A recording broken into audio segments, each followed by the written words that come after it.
We are exploring the city of Davao.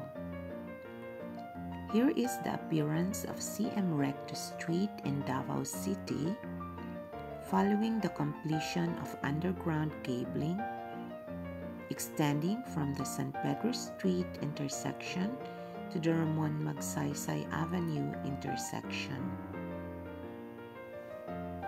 After the underground cabling is completed, the street looks much cleaner and more organized, with no overhead wires cluttering the view. The sidewalks are more spacious and aesthetically pleasing, contributing to a more modern and streamlined appearance.